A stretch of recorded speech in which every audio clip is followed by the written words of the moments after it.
History of Persia is a Hopful Media podcast production.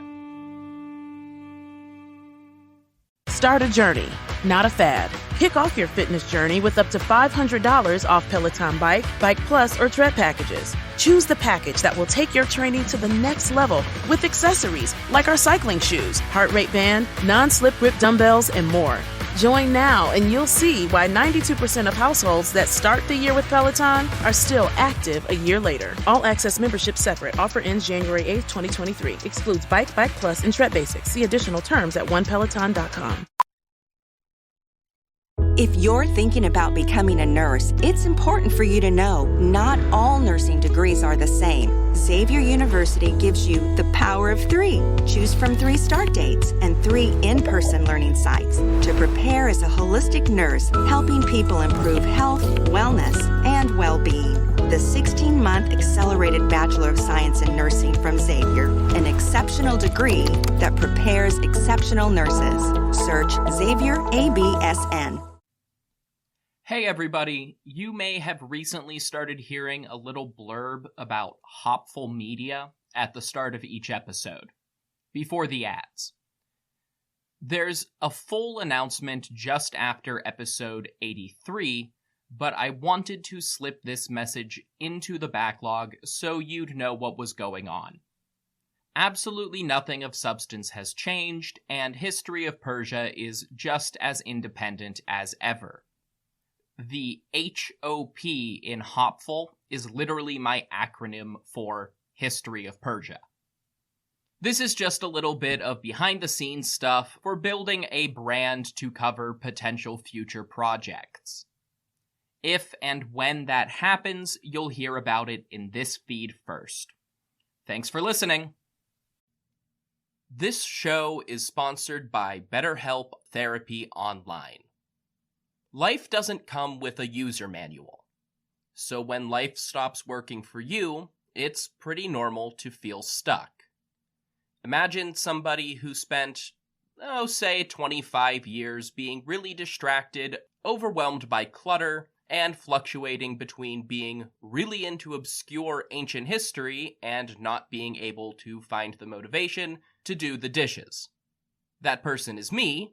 And apparently, if there were a user manual to life, it might have told me that I have ADHD and should talk to my doctor about that.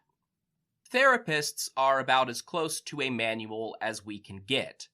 Folks who are trained to help you figure out challenging emotions and learn coping skills. BetterHelp has connected millions of people with licensed, registered therapists for convenient and secure online therapy. It's convenient and 100% accessible online. No waiting rooms, no traffic, and not even endless Googling of therapist near me. You just fill out a questionnaire and get matched with an appropriate therapist. And if it doesn't click, BetterHelp makes it easy to switch providers. Everyone deserves to feel their best, so get unstuck with BetterHelp. Learn more and save 10% off your first month at betterhelp.com/Persia. That's BetterHelp, HELP.com/Persia.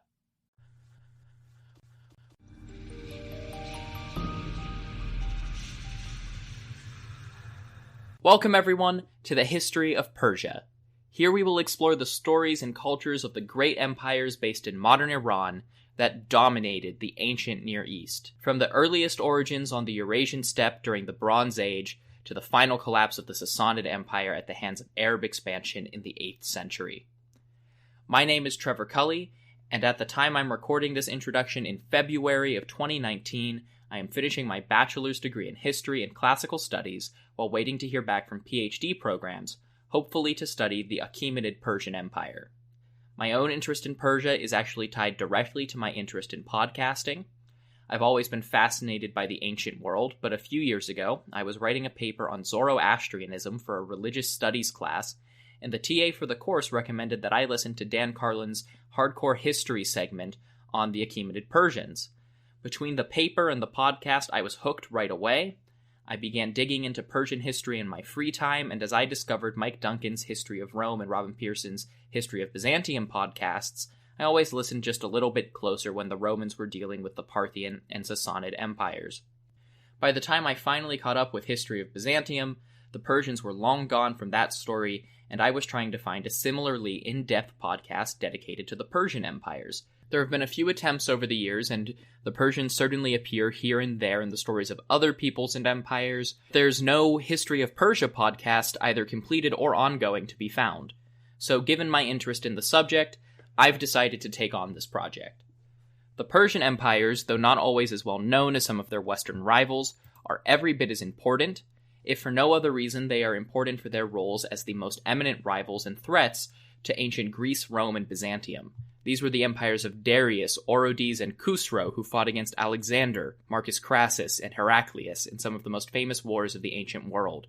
But we should not forget that the kings of kings were not just the villains of other people's histories. Both within the boundaries of their own empire and beyond, there are fascinating histories of political drama, culture, coups, and conquests. The ancestors of these great empires can be traced to cultures living on the Eurasian steppe about 6,000 years ago. These people had no writing to tell us about their history and culture. Through archaeology and linguistics, researchers have made phenomenal strides to recreate the story of how those steppe-dwelling nomads and pastoralists migrated and became the backbone of cultures and languages stretching from modern Portugal to India.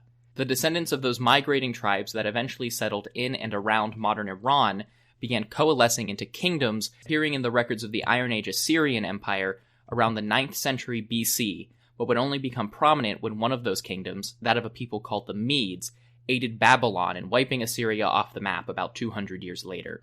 The Median Empire, built on the foundations of northern Assyria, lasted less than 60 years before Cyrus II, king of a city called Anshan and founder of the first Persian Empire, claimed them as his first conquest in a series of wars that would grant Cyrus the title of Cyrus the Great for all time and establish the first of the great world empires.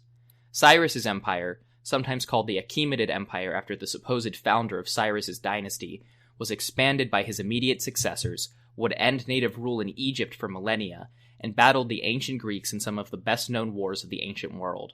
The empire lasted from the 550s BC until it was conquered by another great conqueror, Alexander, in 330. Alexander's successors tore his conquered territory up amongst themselves, but the bulk of Cyrus's empire came under the sway of a general called Seleucus. The Seleucid Empire he founded would officially last until 63 BC, but by then it was little more than a city-state in Syria. The first fragments of Cyrus's empire began breaking away in the mid-3rd century BCE. One of those provinces was Parthia, which began to conquer and absorb Seleucid territory over the course of the 2nd and 1st centuries BC. Simultaneously, the Seleucids were coming into conflict with the growing Roman Republic and facing rebellions in their west. With Rome chipping away on one side and the Parthians on the other, the Seleucids gradually collapsed. Though much of the old Persian Empire did fall to Rome, its nominal culture, titles, and the Greek name Persia were passed to the Parthian Empire. The Parthians would be plagued by internal division, court intrigue, and civil war for most of their history. Intricate and elaborate dynastic clashes would sabotage Parthian attempts at expansion, but never so much that Rome was able to make any permanent conquests of their eastern neighbor. Despite these difficulties, the Parthian Empire grew wealthy and powerful as the crossroads of many ancient trade routes, maintaining relations and contact with not just Rome, but the kingdoms of India and China as well. However, by the 3rd century AD, internal disputes and war with Rome had weakened the Parthian court to the point that Ardashir, the governor of the old Persian homeland in the province of Pars, and member of the noble house of Sasan, was able to overthrow the Parthian kings and establish himself as the new king of kings over the new Sassanid Empire in 224. Ardashir and his successors readily embraced their home province of Pars and the legacy of the First Persian Empire. They took on even more of the symbolism and cultural legacy of their Achaemenid predecessors. They breathed new life and influence into the ancient Zoroastrian religion, and Ardashir himself initiated the first expansions into territory beyond the existing Parthian frontiers. The Sassanids also found themselves at war with the Romans, basically from the word go, and that state of affairs would continue while the Sassanid kings developed the dream of returning their empire to the borders of the Achaemenid Empire, by then over 500 years gone.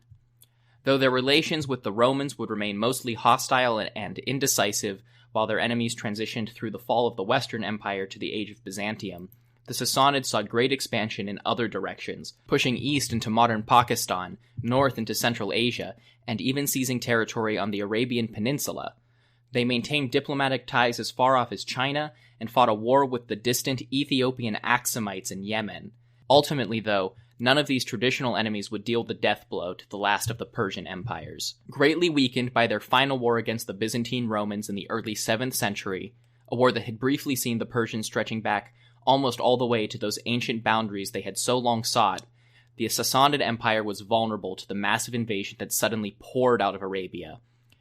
An Islamic army under the Rashidun Caliphate arrived almost without warning on the southwestern frontiers of the empire and pushed deep into the heart of Persian territory. By 651 AD, the last Persian king of kings, Yazdegerd III, was dead, and Persia was incorporated into the Caliphate. Though this did not mark the death of Persian culture or identity, the following centuries of caliphal rule and the rise of Islam certainly marked the end of the ancient world and the Persian empires that played such influential parts in its history. I now have to address the elephant that some of you may have found in the room. Up to this point, I have referred to all of the empires that this podcast will discuss as Persians. The Macedonian Seleucids are a pretty obvious exception. But listeners familiar with the history of the word Persian, the languages and peoples that now inhabit ancient Persia, will know that I'm not wholly correct in my word choice. In fact, some of you might think that I'm mostly or entirely wrong to describe these peoples and empires as Persian at all.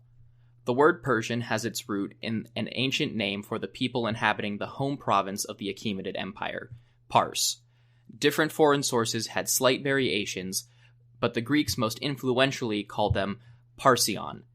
Today, that province more or less corresponds to the modern province of Fars, Iran, which is simply the same word after a few thousand years of the local language changing.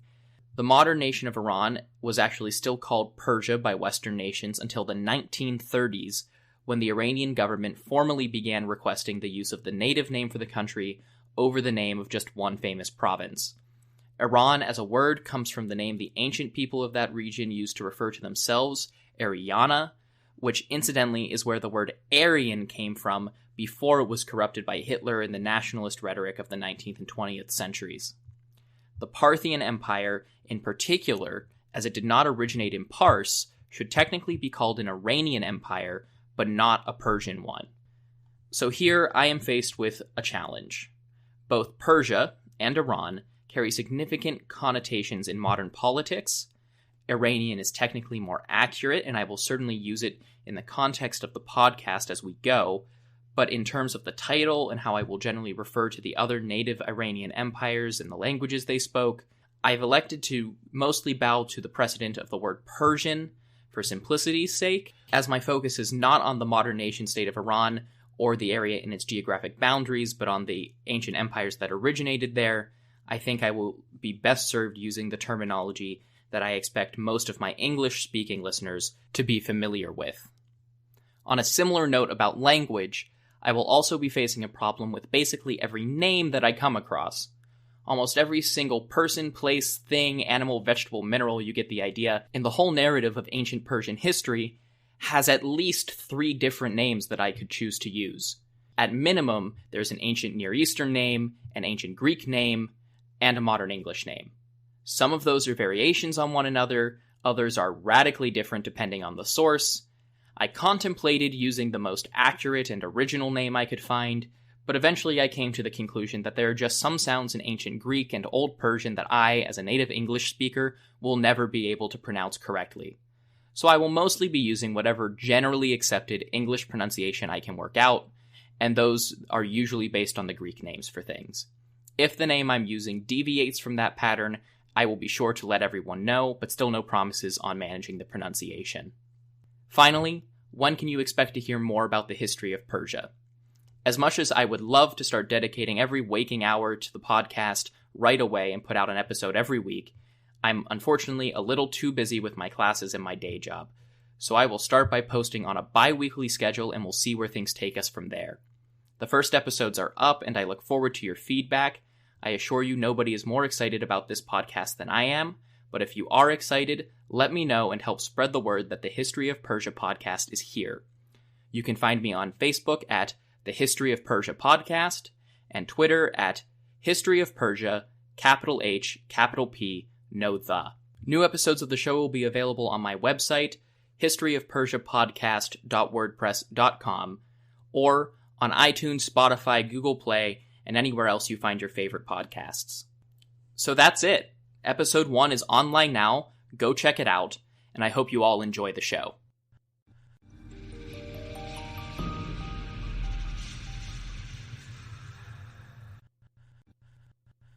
"92% of households that start the year with Peloton are still active a year later." All because of a fancy bike?